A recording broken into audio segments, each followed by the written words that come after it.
समंदरों में आग लगी हुई है और ऑयल टैंकर्स जल रहे हैं। तेल जल रहा है और बीच समंदर में जल रहा है और उसको रोकने वाला कोई नहीं है, क्योंकि एक के बाद एक कारीवार हो रहे हैं। रूस और यूक्रेन की जंग में यूक्रेन ने क़यामत ढा दी है, और वो भी समंदरों में। और एक समंदर जो रूस और यूक्रेन के सामने से बहता था, उसमें एक शैडो फ्लीट पर 2 नहीं 3 बार हमला किया गया है, और हमला करके बहुत बड़े बड़े ऑयल टैंकर्स को उड़ा दिया गया है।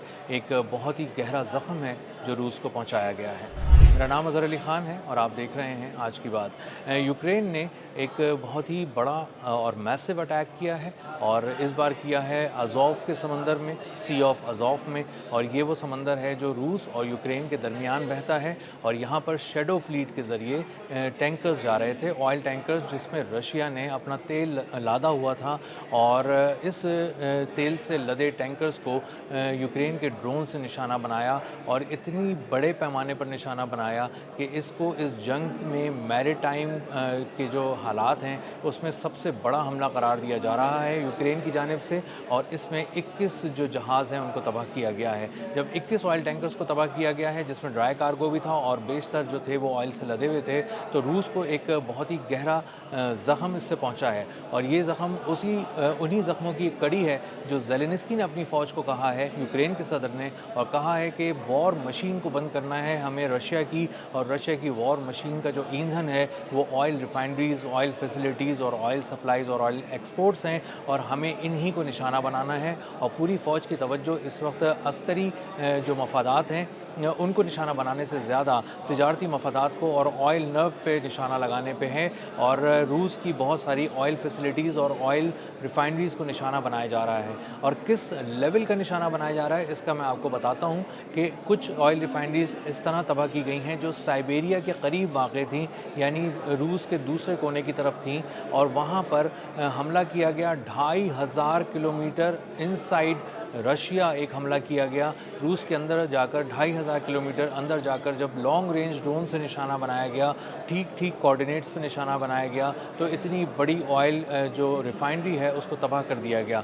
अब ऑयल रिफाइनरी कितनी बड़ी थी इसका अंदाज़ा आप इससे लगाएं कि वहाँ पर सालाना 2 करोड़ से ज़्यादा मेट्रिक टन ऑयल की पैदावार होती थी, क्रूड ऑयल की। और इस तरह की 2-4 बड़ी रिफाइनरीज़ को निशाना बनाया जा चुका है। और मजमूई तौर पर अब तक जो निशाना बनाया गया है यूक्रेन की जानिब से ऑयल की रिफाइनरीज़ को, जो रूस की हैं, वो 50 से ज़्यादा हो चुकी हैं। और इससे अंदाज़ा होता है कि यूक्रेन किस तरह रूस पर एक ताबड़तोड़ हमले कर रहा है और उसकी ऑयल नर्व को निशाना बना रहा है। और सिर्फ यही नहीं कर रहा, वो बिजली घरों को भी निशाना बना रहा है, अंधेरों में डुबो रहा है उसके बहुत से शहरों को। क्रीमिया को उसने टारगेट किया हुआ है, क्रीमिया पे बहुत बड़े बड़े अटैक्स लॉन्च कर रहा है। और रूस का ज़ेर इंतज़ाम क्रीमिया, अब उसकी हालत ये हो गई है कि बहुत से बिजली घर तबाह होने के बाद अब पूरे पूरे दिन बिजली नहीं होती, और क्रीमिया के लोग बहुत ज़्यादा परेशानी का शिकार हैं। इसी तरह जो तकरीबन गैस स्टेशंस को निशाना बनाया जाता है, तो 37 गैस स्टेशन तबाह कर दिए जाते हैं, और एक एक दिन के अंदर बहुत बड़ी बड़ी कार्रवाइयाँ की जाती हैं। और सिर्फ ऐसा नहीं है कि सिर्फ ऑयल रिफाइनरीज़ को निशाना बनाया जा रहा है या ऑयल फैसिलिटीज़ को निशाना बनाया जा रहा है, बल्कि साथ साथ फ़ौजी तनसीबात को भी उड़ाया जा रहा है। और उसकी बहुत ही स्ट्रेटेजिक अहमियत की हामिल लोकेशंस को, रूस की, उनको यूक्रेन निशाना बना रहा है। और यूक्रेन की जो फ़ौज है वो ड्रोन और मिसाइल अटैक्स के ज़रिए बहुत दूर दूर तक वार कर रही है। और उसकी जो एक SU-400 जो दिफाई निज़ाम होता है, जदीद तरीन दिफाई निज़ाम, जो रूस का एक ऐसा दिफाई निज़ाम है जिस पर रूस को भी बहुत ज़्यादा फ़ख्र है, वो S-400 का डिफेंस सिस्टम तबाह कर दिया गया, एक रूस के अंदर और दूसरा क्रीमिया के अंदर। तो मजमूई तौर पे ये 2 S-400 सिस्टम्स निशाना बनाकर तबाह किए गए हैं। और एक S-400 डिफेंस सिस्टम की मालियत तकरीबन $1.5 अरब बताई जाती है। तो इसका मतलब ये है कि छोटे छोटे अहदाफ से भी अरबों डॉलर का नुकसान किया जा रहा है, एक तरफ फ़ौजी तनसीबात के ज़रिए और दूसरी तरफ ऑयल जो रिफाइनरीज़ हैं उनको निशाना बनाकर। अब मामला ये है कि जब इसको निशाना बनाया जाता है ऑयल सप्लाईज़ को, तो ऑयल एक्सपोर्ट्स बुरी तरह हिट हो जाती हैं, डोमेस्टिक कंजम्पशन भी बहुत बुरी तरह हिट होती है।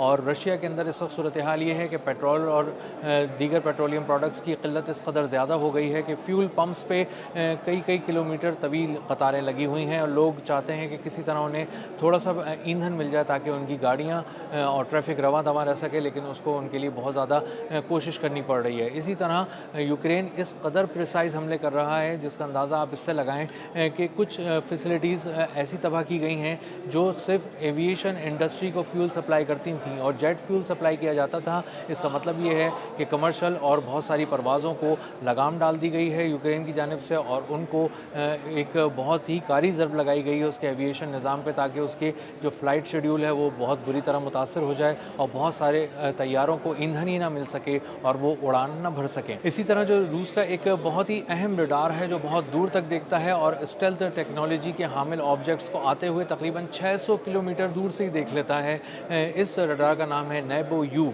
इस रडार को भी निशाना बनाया गया है, मिलियंस ऑफ डॉलर्स का ये रडार भी तबाह कर दिया गया है यूक्रेन की जानिब से। तो अब अंदाज़ा ये होता है कि न सिर्फ वो फ़ौजी तनसीबात पर बहुत खुलकर हमले कर रहे हैं बल्कि ऑयल फैसिलिटीज़ और रिफाइनरीज़ को भी निशाना बना रहे हैं और हर तरफ बना रहे हैं। ना कोई रूस का शहर छोड़ रहे हैं, ना क्रीमिया को छोड़ रहे हैं और ना ही किसी किस्म की स्ट्रेटेजिक लोकेशन को छोड़ रहे हैं जहाँ से किसी तरह की भी फ़ौज को मदद मिल सकती है। और इसीलिए जो रूस की फ़ौज का नुकसान है वो बहुत ज़्यादा हो रहा है और इस हद तक हो रहा है कि अब वो बहुत सारी अपनी चीज़ों को जब ट्रांसपोर्ट कर रहे होते हैं तो उनसे आके ड्रोन टकरा जाते हैं और उनके फ़ौजी ट्रक्स को उड़ा देते हैं। और अब फ़ौजी ट्रक्स को वो इस एक ऐसे बहरूप में लेके जाते हैं ताकि पता चले कि ये शायद दूध सप्लाई करने वाला कोई ट्रक है, लेकिन दरअसल वो एक ऐसा ट्रक होता है जो फ़ौजी सामान लेकर जा रहा होता है, लेकिन उसको इस तरह का कवर पहनाया जाता है जैसे वो दूध सप्लाई करने वाला ट्रक है। तो अब रूस इस हद तक मोहतात हो चुका है, अपने ही अंदर अपनी ही ताकत को समेट रहा है और समेट कर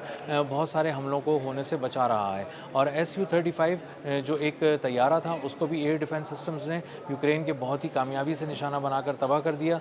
ये ज़मीन से दागा जाने वाला एक मिसाइल था जो Su-35 से जाकर टकराया और उसने Su-35 मल्टी रोल जो फाइटर जेट है रशिया का एक इंतहाई अहम जेट, उसको तबाह कर दिया और इसकी मालियत तकरीबन $85 मिलियन है। और अगर आप इसको अमेरिका के किसी तैयारे के साथ कंपेयर करना चाहें प्राइस के लिहाज से, तो कीमत के लिहाज से आप इसको F-15 जो जदीद तरीन अमेरिका का लड़ाका तैयारा है उसके साथ आप इसका कंपैरिजन प्राइस में कर सकते हैं। और कीमत के लिहाज से ये $85 मिलियन की मशीन अचानक तबाह हो गई और इसका पायलट बमुश्किल इजेक्ट करके अपनी ज़िंदगी बचाने में कामयाब हुआ। रूसी सदर ज़ेलेंस्की ने एक और बहुत अहम हिकमत अमली अपनाई थी और उसने कहा था कि किसी तरह नेटो समिट जो अंकारा में हो रही है वहाँ पे तमाम नेटो ममालिक आ रहे हैं, यूरोपीय ममालिक आ रहे हैं और डोनाल्ड ट्रंप खुद भी आ रहे हैं। तो वो वहाँ पर बहुत एक अच्छी खासी शाबाश वसूल करना चाह रहा था उन ममालिक से और डोनाल्ड ट्रंप से, और इसीलिए उसने अपनी फ़ौज को कहा था कि जो नेटो समिट हो रही है इससे पहले बहुत बड़े बड़े घाव लगाओ। इसीलिए यूक्रेनी जो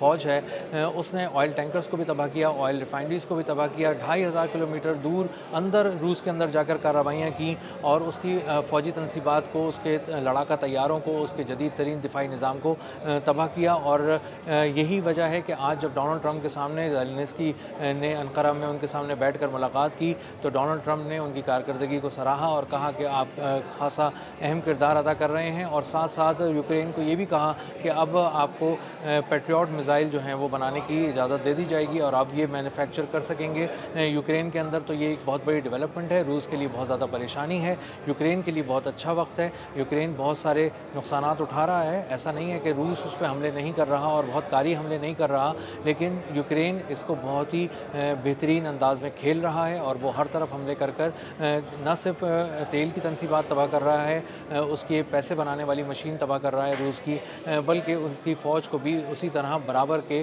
ज़ख्म लगा रहा है। तो आने वाले दिन इस हवाले से बहुत ज़्यादा ख़तरनाक होंगे क्योंकि रूस अब एक बहुत बड़े और फैसलाकुन जंग की तैयारी कर रहा है, हमले की तैयारी कर रहा है। एक ऐसा हमला जिसकी शिद्दत सिर्फ यूक्रेन में सुनाई ना दे, पोलैंड से होती हुई पूरे यूरोप तक पहुँचे और डोनाल्ड ट्रंप भी उससे हिल जाएँ। और पुतिन की खामोशी बता रही है कि आने वाले दिनों में वो कोई बहुत बड़ी कार्रवाई करने वाले हैं। अब तक के लिए इतना ही, मिलते हैं अगले व्लॉग में किसी नई खबर, नए तज्ज़िये और नए ज़ाविये के साथ। अल्लाह हाफ़िज़।